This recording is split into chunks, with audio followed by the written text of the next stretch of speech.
یا رب صلی وسلم دائما ابدا علی حبیبک خیر الخلق کلہم۔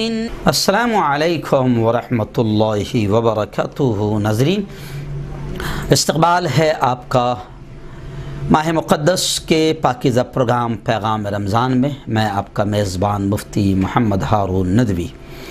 ناظرین، اس پیغام رمضان کے پاکیزہ پروگرام کے ذریعے سے بہت اہم دینی مسائل، معلومات، دینی باتیں آپ تک پہنچ رہی ہے۔ آپ لوگ دعائیں دیتے ہیں، ہم کو بھی خوشی ہوتی ہے، ہمارا بھی یہ حوصلہ بڑھتا ہے۔ آئیے، آج 21 رمضان ہیں۔ جی ہاں، 21 رمضان ہے، اور آج یوں سمجھے کہ اعتکاف جو لوگ کر رہے ہیں، چاہے مسجدوں میں مرد کر رہے ہو یا اپنے گھروں میں عورتیں کر رہی ہو، آج ان کا پہلا دن ہے۔ 3 دن سے ہم اعتکاف کے مسائل پر گفتگو کر رہے تھے۔ آج میں اعتکاف کے بارے میں بتاتے ہوئے آپ کو صرف اتنا بتانا چاہتا ہوں کہ کون سی باتیں یا کون سے کام ایسے ہیں جو اعتکاف میں حرام ہیں۔ جی ہاں، کون سی باتیں یا کون سے کام ایسے ہیں جو اعتکاف میں حرام ہیں۔ 2 قسم کے کام علماء نے لکھا ہے کہ اعتکاف میں حرام ہیں۔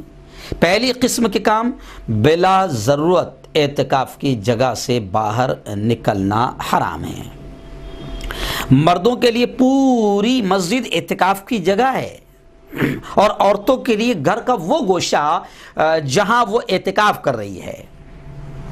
اب یہاں سے بلا ضرورت نکلنا حرام ہے، لیکن علماء نے تفصیلی طور پر یہ بھی لکھا ہے کہ مسجد کی گیلری ہے، مسجد کا صحن کا حصہ ہے، مسجد کا وہ حصہ جہاں پر طہارت خانہ وغیرہ ہے، کیونکہ بڑی بڑی مسجدیں شہروں میں ہوتی ہے تو وہ حصہ مسجد میں شامل نہیں ہے۔ اس لیے اگر وہاں جاتے بھی ہیں، آپ وضو کے لیے جاتے ہیں، فوراً وضو کر کے اندر آ جائیں گے۔ آپ طہارت کے لیے جاتے ہیں، غسل کے لیے جاتے ہیں، جو بھی ہے ضرورت کے لیے جاتے ہیں، فوراً آپ اندر آ جائیں گے۔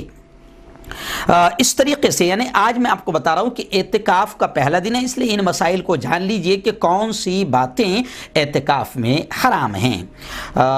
تو مردوں کے لیے پوری مسجد اعتکاف کی جگہ ہے، عورتوں کے لیے گھر کا وہ گوشہ جہاں وہ اعتکاف کر رہی ہے۔ اب تھوڑی تفصیل یہ بھی جان لیں کہ جن ضرورتوں سے آدمی باہر نکل سکتا ہے وہ بھی 2 طرح کی ضرورتیں ہیں۔ ایک تو آدمی کی طبعی ضرورتیں ہیں، جیسے کھانا ہے، پینا ہے، پیشاب ہے، پاخانہ ہے، غسل جنابت وغیرہ ہے، یہ طبعی ضرورتیں ہیں، اس کے لیے آدمی مسجد سے باہر نکل سکتا ہے۔ ایسی دوسری شرعی ضرورتیں پیغام رمضان کے ذریعے سے مسائل بھی ہم پہنچا رہے ہیں، اس لیے میں آپ کو بتا دوں کہ دوسری جو شرعی ضرورتیں ہیں، مثلا جمعہ کی نماز کے لیے جامع مسجد جانا، جس مسجد میں وہ اعتکاف کر رہا ہے، اگر وہاں پر جمعہ کی نماز نہیں ہوتی ہے تو جمعہ کی نماز کے لیے جامع مسجد جانا یہ شرعی ضرورت ہے۔ ایسے ہی کوئی شخص نماز جنازہ پڑھانے والا نہ ہو تو نماز پڑھانے کے لیے جانا، ان ضرورتیں کے سلسلے میں چند ضروری باتیں ہیں جو یاد رکھنی چاہیے کہ اگر مسجد میں پیشاب پاخانہ نہ ہو تو اس میں وہ باہر جا سکتا ہے، مسجد کے قریب جو پیشاب خانہ ہوگا وہاں وہ جائے۔ ایسی اگر غسل کے لیے وہ مسجد سے باہر اسی وقت نکل سکتا ہے جب غسل شرعی ہو، یعنی اس کو احتلام وغیرہ ہو گیا ہو تو وہ مسجد سے باہر نکل کر غسل کر سکتا ہے، لیکن صرف بدن کی صفائی کے لیے غسل کرنے کے لیے باہر نکلنا یہ جائز نہیں ہے۔ جمعہ کی نماز کے لیے اگر جامع مسجد جانا ہو تو اسے سنت پڑھ کر جانا چاہیے۔ یہاں سے جس مسجد میں، چھوٹی مسجد میں اعتکاف کر رہا ہے، یہیں سے سنت پڑھ کر جائے اور خطبہ اور نماز سے فارغ ہو کر فوراً واپس آ جائے، اور سنت پھر یہیں پر آ کر پڑھے جس مسجد میں وہ اعتکاف کر رہا ہے۔ اگر سنت وہاں پڑھ لیا تو کوئی حرج نہیں، لیکن مسئلہ ہے کہ وہاں زیادہ وقت نہ رہیں بلکہ فرض ادا کر کے فوراً آ جائے۔ ایسے ہی اگر کوئی کھانا پانی لے جانے والا نہ ہو تو اس کے لیے بھی گھر یا مسجد سے باہر جا کر کھانا کھا سکتا ہے، اور کنویں کنویں وغیرہ سے پانی نکال سکتا ہے۔ ایسی مسجد کے اندر اگر وضو خانے کا انتظام نہیں ہے اور کوئی اس کو پانی لا کر دینے والا بھی نہیں ہے تو وہ وضو کے پانی کے لیے مسجد سے باہر جا سکتا ہے، اور جس کام کے لیے بھی مسجد سے باہر جائے اس کو پورا کرنے کے بعد 1 منٹ بھی باہر نہ ٹھہرے اور نہ بلا ضرورت کسی سے بات چیت کرے بلکہ فوراً واپس آ جائے۔